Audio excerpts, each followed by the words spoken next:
Sixers win! Sixers win! Sixers win! What is up, everybody? It's your boy Dives, Mr. Crockpot on Twitter. The Sixers got the W, 134-99. Move on to 27-12, 17-3 on the season at home.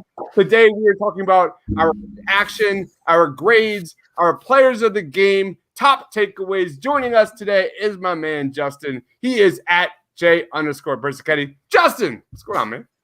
How is everyone doing? I feel like it's been a while. All-Star break, had the first few games off, listen, but we're back here. Hope everyone's doing well. This is the first time we've been together. Me, Tiago, Mr. Crockpot, all together. We're here. We are here, and we're here to stay.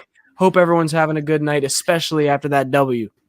Good positive vibes after this game. My goodness. We're going to break it down. Also joining us is one of the best Sixers Twitter followers, period. He is Tiago. Please follow him on Twitter at @TScabby. Tiago, what's up? Glad to be back, man. It feels like it was about a month. We almost lost our MVP center in the process. Typical Sixers fashion. Never is ever easy, but we got to talk about the Sixers, man, because they are balling out here. It's not just this game. It was the Bulls game. It was the Wizards game. They look like a team that they know what they want to do, and they look good, man. They look really, really good. So props to them tonight. Ben Butler says Doc has this team knowing their role. Paul Reed looked good. Justin, Paul Reed looked good. Paul Reed, player of the game. Bench stepped up this game. Let's talk about our top takeaways of this game. I'm going to go the Sixers offense. You look at the Sixers offense, an average offensive rating of 122.7 over the last 4 games. They put up 33 points in that first quarter, 14 of 24 from the field, 10 assists out of 14 made field goals. This team was prepared. Thank you, Doc Rivers. You look at the Sixers offense, they haven't scored less than 24 points in a first quarter since January 31st. And then you got to talk about Danny Green, Seth Curry. You look at their first half, 24 first half points, 10 of 16 from the field. For the first time this season, the Sixers scored more than 60 points in back-to-back games this year. In that first half, 20 of 27 field goals were assists. No Joel Embiid, yet they had 9 more rebounds than the Spurs at the break, including 10 more points in the paint. Then you get to the third freaking quarter, man. 46 points is the most points they've scored in the third quarter this season since the Brooklyn Nets game back on February 6th. And you look at Seth Curry and Danny Green combined, 15 of 25, 37 points, 7 of 13 from 3, 1 turnover. Seth Curry was a plus 29. Danny Green was a plus 24. If that's not the recipe for a Sixers run for a finals championship, you name it, I don't know what is. Justin, what's one of your takeaways? Yeah, I think the biggest thing that you can say is the role players just thriving in their roles tonight. I mean, when you have Embiid hurt and not able to play, you need other guys to step up, and you saw that today. The consistency of Danny Green, Seth Curry, Furkan Korkmaz, everybody. Just it seemed like just about everything was working tonight, which you don't see a lot. I mean, I don't even remember what the ending score was, how many points we had, but just insanity that this team was able to pull this stuff together as much as they did. Defensively, Matisse Thybulle, always killing it defensively. Ooh. He's starting to step up offensively too, which to me is even more exciting. And it's crazy that this team was just rocking the night. It didn't seem like anybody could beat them. And even with DeMar DeRozan out there tonight, I don't think it would have been a game. Wow, I'm doing the math right now. You look at the Sixers, have 74 points in the second half. I think that was the most they've had in the second half this season. That is unfreaking believable. A lot of records broken in this game, Sixers offensively. Tiago, what's one of your takeaways? Yeah, that's an absurd number because, without Embiid, you don't know, what you're going to get, right? You don't know if you're going to get 76 points. You know if you're going to get 36 points and a half. So, I mean, for me, the big takeaway, I think, Chris, you really touched on it to start the podcast, was just the Sixers offense But when you break it down to separate facets of what that offense looked like, I go straight to a guy, and that's Tobias Harris. Because if you look at the number, right, so you're just looking straight at the box score, 10 for 18, 23 points, but most importantly, a plus 36 on the box score.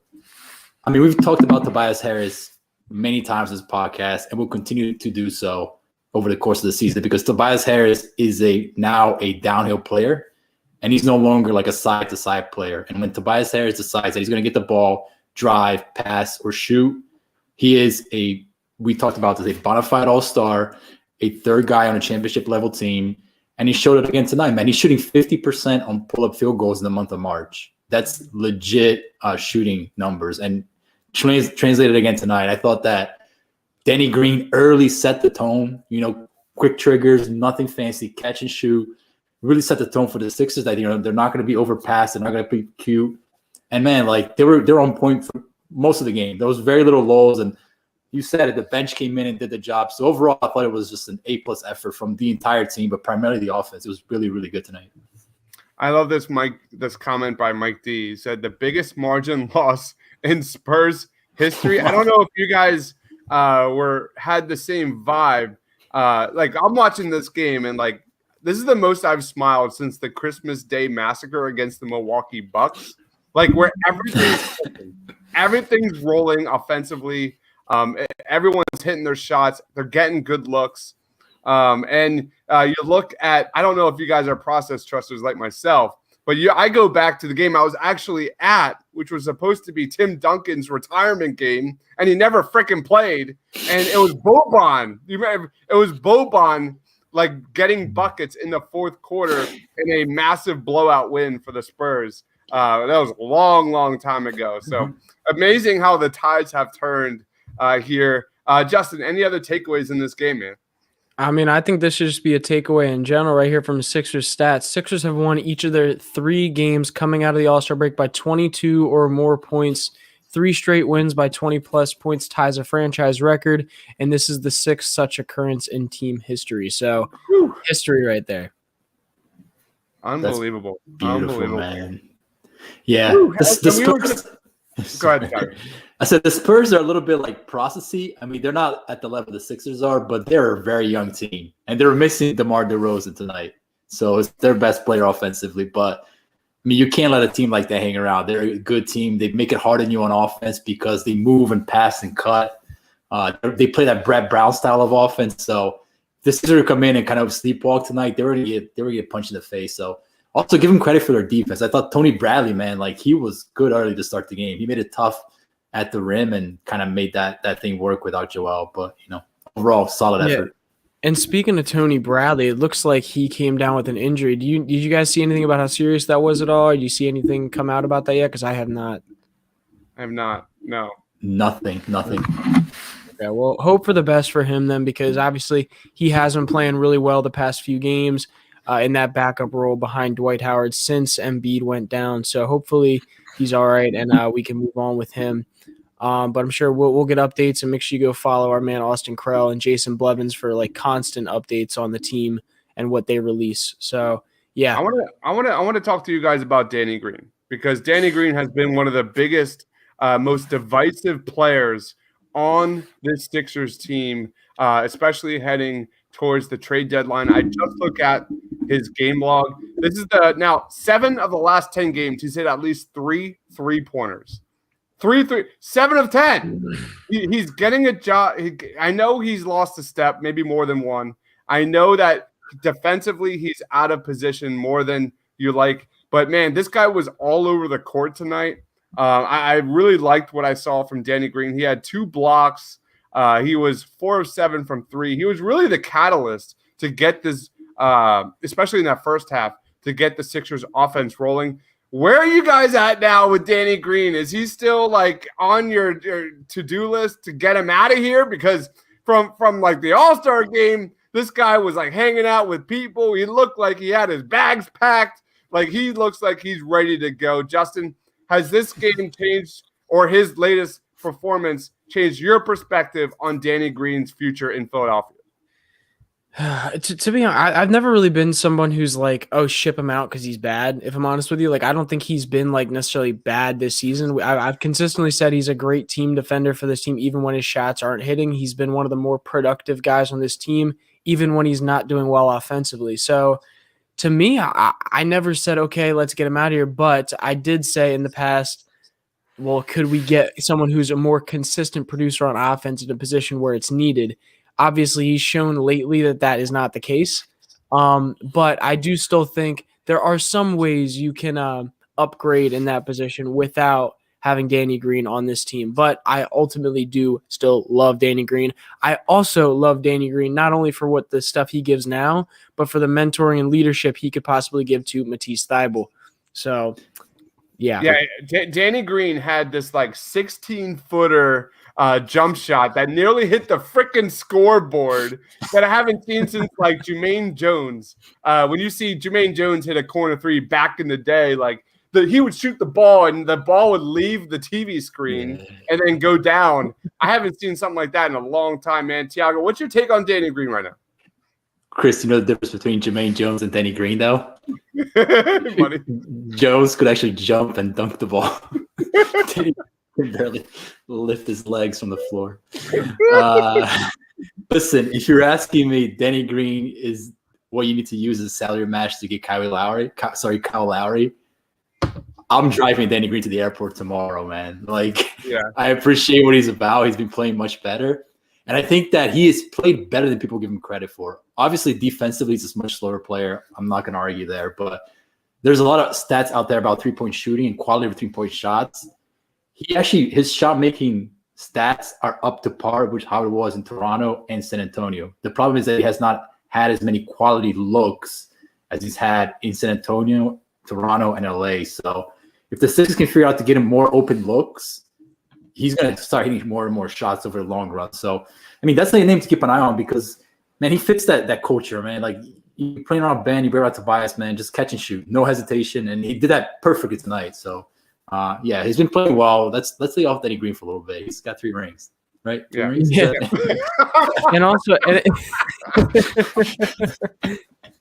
and it's funny you say that because Doc is also talking about this team shooting in general, not just Danny Green. He's talking about the shooting in general. Doc on the Sixers shooting. I think growth. We've been together now half a season. We work on spacing. Guys are passing the ball right now. We're doing a great job of flow passes. Sixers shot 57% tonight against the Spurs. I think that's super important. And that's like kind of like goes against the grain of everything we've seen lately, especially this season. When no Joel Embiid and it's just Ben, the Sixers shooters have, quite frankly, disappointed. And tonight they just kind of let the floodgates kind of release tonight. And they were just really clicking on all cylinders. But Chris, just one point that I think it's like really, really important because throw all the numbers out of the window, right? So we throw stats everywhere. Just watch the Sixers play now and the preciseness that they play with. So all the actions, all the motions, all the movements are with purpose. It's direct and it's quick. Compare that to what we saw last year, right? So you had like the dump the ball in the 100%. Post. Everybody stands around and watches and look. It's like it's an entirely different basketball team. And like that is why they're really, really good now is that everybody's moving and cutting with precise action.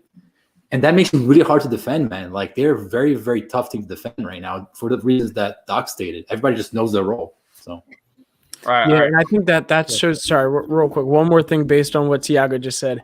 I think that is like so obvious to see too, because even guys like Matisse Thybulle, who in prior years you would not see him cutting to the basket like that, or even earlier in the season where he was a little bit more hesitant on getting to the rim.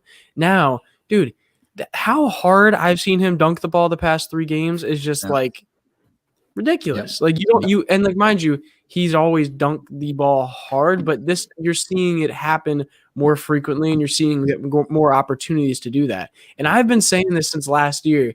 He is like Matisse Thybulle is an underrated finisher, in my opinion. I think he's a lot more athletic around the rim than we've been able to see before this year. Absolutely. All right. Chris Moore says, Doc Rivers just said Tony Bradley is fine. That is fantastic news. So let's go on. Let's do quick thoughts on Ben Simmons. Ben Simmons returned tonight. He had 14 points, 9 assists, 3 turnovers.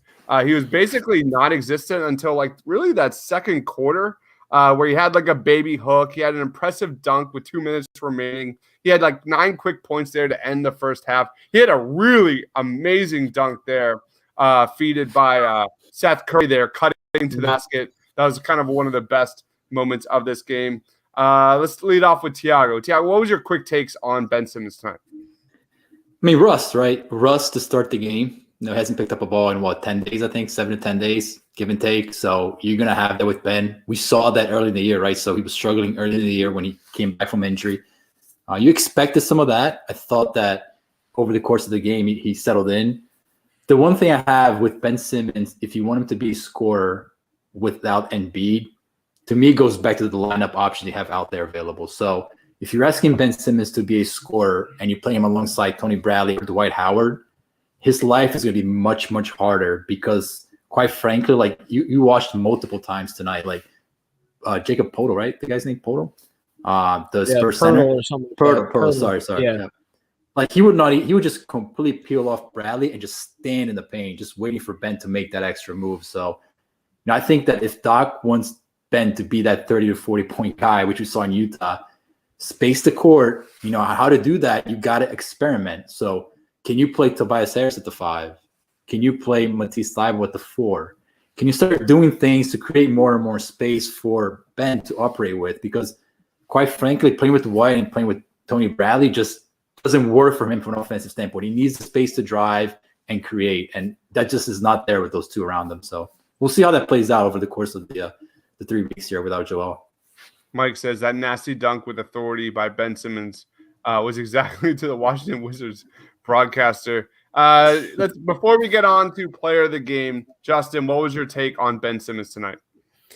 Yeah, I mean, Ben Simmons, I think although he didn't show up in the stats as much as people may want him to at night on typical nights, he literally didn't need to. Like the amount that the guys were producing around him, you didn't need that from him tonight, even though you may have thought you would have because of Joel not being in the game. Just too many other guys around him doing well tonight. I did see, not only did he have that nice dunk early in the game, but a nice pass out to Danny Green in the corner. I don't remember what quarter it was, but all right, he was looking the complete opposite way and just tossed it behind his back right to Danny Green in the corner and just sank it. And I literally went like audibly sitting on my couch, went, "Ooh, damn!" like when he, and I know he did it. He did it a few times this game where he made some no look passes, but like he just makes it look easy, man. It's just impressive. Yeah. All right, let's roll on now to our player of the game. Lead us off, Tiago. What do you got? I mean, you can go a thousand different ways with this game. To me, it's Tobias Harris. I mean, to me, it continues to be Tobias Harris. Throughout most of the year, I think that he's been the best player on this team for multiple stretches of key games that they needed another guy to step up. And I thought today he was the guy, man. Like we talked about earlier, like Ben Simmons did not have his best scoring night and need somebody at that moment to step up. And you look at the box score plus 36, playing under control, not turning the ball over, passing, finding guys in the corner, cutters. I mean, what else do you want from a guy like that? We talk about like guys like Jason Tatum, right? Scores 25, 30 points a night on 25 shots, gets 2 assists, 2 free throws. Like Tobias does a lot more things on the court, man. The numbers, even if people don't call him out for. So it was a really good game for Tobias tonight. Yam says Seth Curry. Mike Grimm says Seth Curry. Ben Butler says Seth Curry. Curry looking like early season Seth Curry. Man, I got to go with Seth Curry and Danny Green. I'm giving those two my 1A, 1B players of the game. You look at the way even the first half went, and you even go to the third quarter. These two hit back-to-back threes to set the tone for the second half here. Again, 15 of 25, 37 points. And in a typical situation where Ben, without Joel Embiid, the Sixers shooters struggle. Danny Green, Seth Curry, absolutely terrific. It's time to give Danny Green some love right now. I'm not saying I'm not trading him, I'm just saying. He's been shooting. He's been shooting 7 of the last 10 games, 3 or more 3-pointers. Justin, who's your player of the game? My player of the game, and I know it may not be the player that you guys picked, but I love Matisse Thybulle, man. Like Matisse Thybulle has just been not only this game, but just in general has been playing out of his mind lately.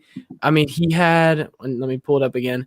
He had 10 points, 1 assist, 3 rebounds, but he was 4 for 4 from the field, 1 block, 3 steals, 2 for 2 from behind 3-point arc with a plus 16, and he had 4 fouls. He's a plus 16 with 4 fouls. So like that right there should show you how good of a game he had in general, even though he had 4 fouls, still plus 16. So overall, like this guy is just, dude, he was one of my favorite players to watch his rookie season. Like this is the jersey that I wanted to buy. The only reason I haven't bought it yet is because I'm scared that he's going to get traded this year. That's literally it. I'm scared he's going to get traded, so I had not bought the jersey yet. But he is the first jersey I'm going to buy once I know he's going to be here for a while. But real quick, before we get into anything else, I want to get into this real fast. So first, I'm going to share something else. So 1 second, because I think this should be talked about. Oh, baby. Is it the pop comment early in the game? So this. That was such a great comment. So I love that comment. Justin Kutcher, everybody. I'm sure most people heard about this, correct? About him saying about Ben Simmons, right? Yep, I said that Ben Simmons is one of the most overrated players in the NBA. I stand by it. I didn't say he was bad, just not as good as everyone makes him out to be. Great defender, potential defensive player of the year, but I think he's made an all-league, all-star team based on hype and good night. So this is a commentator. This is a commentator for the Washington Wizards. All right? Now, I'd like to stop sharing that screen, and I would like to share you something else. And the thing I'm going to share you is Ben Simmons' comments tonight off of that. Is it Jared Dudley-esque? Like, who's Justin? He said, I see a lot of things on the internet. So I saw that one. I had plenty of time in quarantine, so I started scrolling through his Instagram to see who he is. He's just a 5'5" commentator, so it is what it is. Yo, there are a lot of 5'3" guys who think Ben Simmons can't play, so I'm glad Ben said that. That is Ben Simmons' comments based on the Justin Kutcher comments the other day. Once again, Justin Kutcher, a Washington Wizards commentator on their channel. And so that was Ben Simmons. I don't know who asked the question, but Austin Krell, our NBA beat reporter for the Sixers, tweeted that out. So I figured I'd share that with everyone before we move on, because I think that's hilarious.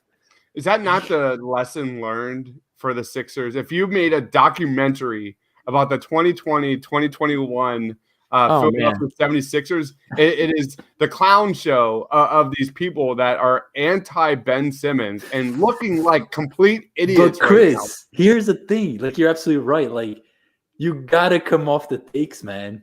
Like, the guy's a different player. If you're going to keep doubling down on the takes, you're going to look like a jackass.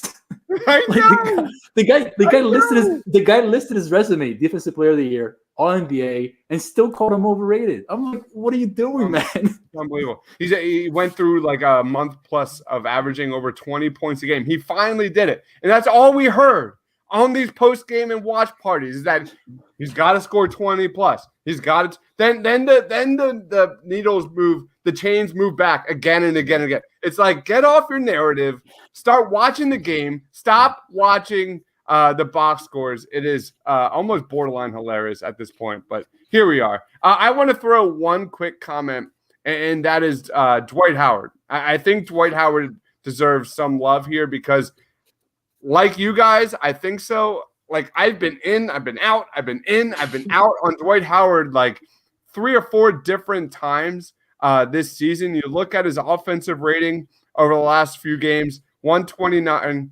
149, 121, 115. You look at tonight's game, he had 8 points, 8 boards. He did have 3 personal fouls. He was a plus 19. He had 2 assists, a steal, a block. Dude, Dwight Howard, man, was everywhere. Like, he had so much energy tonight, and has been the case over the last several games. we just did a Paul Reed podcast, Justin, where we're like, could he potentially be that stretch 4, stretch 5 that takes Dwight Howard's spot? I don't like that's the if this is the I wouldn't say take Dwight Howard's spot. I'll say have minutes with Ben Simmons, but I don't think Dwight Howard is going to be out of this lineup whatsoever. I mean, I've been super impressed by Dwight Howard's play lately. What about you, Tiago? He was a guy that was born to play in front of a crowd. I mean, Oh my God. he needs the crowd. He needs that energy. Yeah. You saw that tonight, man. He was fired up. Whatever, 3,000 fans in the stands, whatever it was. I can imagine if the quarantine restrictions get lifted and, they get like 5,000, 10,000, his play's going to keep getting better and better and better because he needs that type of energy. So, I mean, give him credit, man. I'm not a huge Dwight guy. I think this is going to do a lot better there, but the guy's playing well, man. You can't deny that. And it started in that, which game was that? He had like the Utah game, right? Where he had that really good like third, fourth quarter, right? He had like that little stretch against Utah. From then on, he's been playing rock solid. What about you, Justin? Any quick thoughts on Dwight? And I have one more player I want to bring up. Dwight Howard. No, I honestly he's been inconsistent at times, been bad with turnovers at times. I think he's definitely locked down on that a little more. I think it has to do with a lot of like concentration things, just making sure he's playing his role, not trying to do too much. Whenever he tries to do too much, it seems like the bad things happen. But when he's really staying in his role and doing what he needs to do, that's when he's not fouling as much. That's when he's not turning the ball over as much. So I think as long as he keeps doing that, I think we'll be all right. I do think even if they end up having Paul Reed play that stretch 5 kind of role, that's like, or that just in general, that small ball 5 kind of role, I do think Dwight still easily has a role on this team. I don't think there's any doubt in my mind about that. And I said this on my Twitter earlier about me thinking Paul is going to get some big minutes at some point or get some decent minutes for the NBA at some point. But I'm wondering if that's going to be before they make any moves and when there's consolidation moves, or if that's going to be they're going to give him minutes before they do that to see what they have in him. So, yeah. All right. Last up, I'm going to end this show before we do team grades, of course. We've got Smacky saying, y'all better show Furkan Korkmaz some love here. 5 of the last 8 games, he's scored at least 16 points. He had 16 points in this one, 4-4 from 3. My goodness, this is like, again, one of the most divisive players on. I don't get it. Why? It's Furkan Korkmaz. Every here we are. There's Tiago, a Korkmaz debate.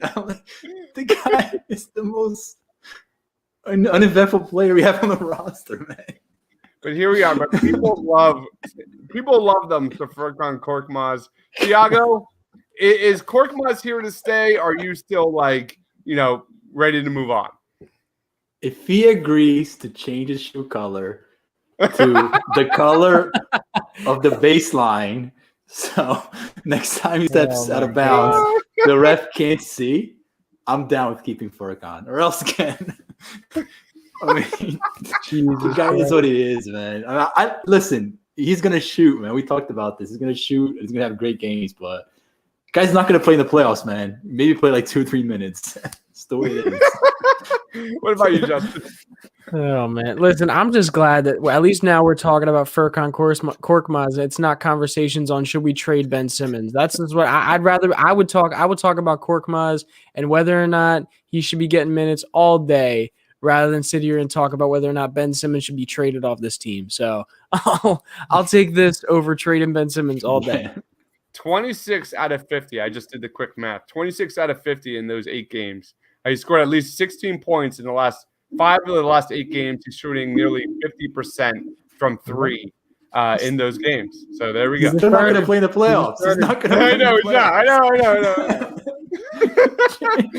know. Monkey215 says he might be the most polarizing player on the Sixers. Every game, Korkmaz. All right. Let's get off Korkmaz. Let's roll. All right, come on. Team grades. Justin, how would you grade tonight's performance? Tonight's performance, I got to give it an A. realistically, nothing went wrong. The only reason a plus isn't on the end of that is because Embiid wasn't in the game, and I was sad. What about you, Tiago? It's an A+ across the board. Anytime you get to scope Pop on his own game, that's an A in my book. So yeah. Yes, sir. I'm gonna go A+ to A because they should have put in B-ball Reed like 5 minutes earlier. It was pathetic. Come on, Doc Rivers, you coward. Put in B-ball, my man, B-ball Reed, man. But anyway, B-ball Paul. We've got guys saying A+, A+, A+. This was an A+ performance. Come on, guys. Like the fact that you had no Joel Embiid, you shot 15 of 29 from 3, 57% from the field. A++ performance. Absolutely terrific. All right, let's roll. No, real quick. Oh, actually, yeah, no. Go plugs, right? Is that what we're doing? We're gonna do plugs. Okay, I have something to put up right before we end, but yeah, plugs. Go ahead. All right, Tiago, lead us off with plugs, man. Where can we find you? What do you got going on? Yeah, so I mean, you can find me right there on Twitter, @tscabia, @tscabia. And also, I'm writing on a piece. I'm working on trying to understand how the Sixers can get more out of a Ben Simmons on offense without Joel Embiid, and that requires mixing lineups. We talked about in the podcast, being a little bit creative, just not sticking next to Tony Bradley. So look out for that for sure. What about you, Justin? Yeah, go follow me on Twitter if you'd like. It's right there, J_Persichetti. Technically the beat reporter for the Bluecoats. Their season's over. They got second place in the whole league, which obviously not the way you want to end it, but you got to see B-ball Paul Reed balling out in the bubble. Isaiah Joe having a good season down there. Rajon Tucker. I'm excited to see what B-ball Paul does for the Sixers this year. It's going to be really interesting. So make sure you follow me on Twitter for any updates on that. Like the video if you have not already, please. Oh, man. All right. So how do I begin with my plugs? I don't even know. Do you want to plug the thing that's floating on the bottom of the screen right here? Yes. Let's do XL Media. We are so happy. Thank you for bringing that up, Justin. We are now partnering with XL Media, which is basically a sports betting third party where we're going to be kind of partnering with Bet Rivers, where if you are a new user, sign up to $250 instant deposit match. There is a $25 minimum deposit. So that is something new that just broke over the last couple of days. That is literally the first time I've ever said anything about that. And I was very nervous about it, but I promise I'll get better and better. I promise. But yeah, guys, listen, please keep liking the video, commenting on videos. We're trying to make some money off this stuff. And I don't know if anyone doesn't know that. This stuff doesn't make us money right now. Like we're not making money off this. So and it's a lot of hours. Oh yeah. That. Oh yeah. Especially for that man. That man over there. This dude. Yeah. So where do we go? So Justin and I did a Paul Reed film breakdown that went down about 7 hours ago. If you want to know about Paul Reed and what we saw from the Blue Coats, go check that out. I made a Paul Reed ultimate highlight reel that dropped today. That was fun, and Paul Reed retweeted it. That was pretty cool. Yes, sir. We've got PJ Tucker, Wayne Ellington, Terrence Ross, Delon Wright, George Hill, Kyle Lowry, Will Barton video highlight reels, and whether or not they are the best trade targets for the Sixers. I put that out. I also put that together with the most important stats on our website, thepainalyze.com. Going off of that, we also have done the Mandalorian versus WandaVision Season 1 breakdown. You can check that out with my other podcast, Suit Up Geeks, at the Suit Up Geeks on Twitter. Tons of fun. We've got a really fun collab going down on Wednesday for Party on Broad. We've got a full first-round mock draft of the NFL draft. Me, Shane, are going to break down every single team and who they should draft, the draft network style, simulation style. That's going to be a ton of fun. So I've been busy. I've been pretty busy. And is that it for the plugs? That's it for the plugs, man. You finish this up. I'll finish it off with this nice video of Ben Simmons basically telling some people to shut up because he is not overrated. We're gonna finish it off with this video of Ben talking his shit. I can't give it too much attention. It depends. Like usually, I see a lot of shit. So when I saw that one, I had plenty of time because I was on quarantine still. So I scrolled through his Instagram, saw who he was. It is what it is. It's like a top five competitor for the Wizards. I can't give it too much attention. I was just playing a little game with him, but it is what it is. Everyone has their voice and say what they want. It depends. So there you got Ben Simmons talking his stuff, just basically saying, they don't matter. Stay in your lane. I'm too good. Stay in your lane. Yep. All right.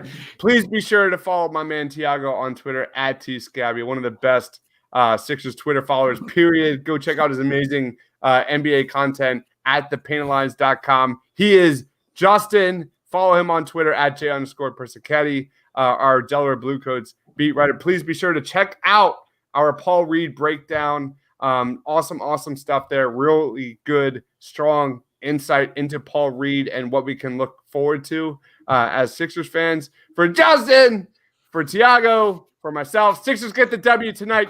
Let's go. Catch you next time.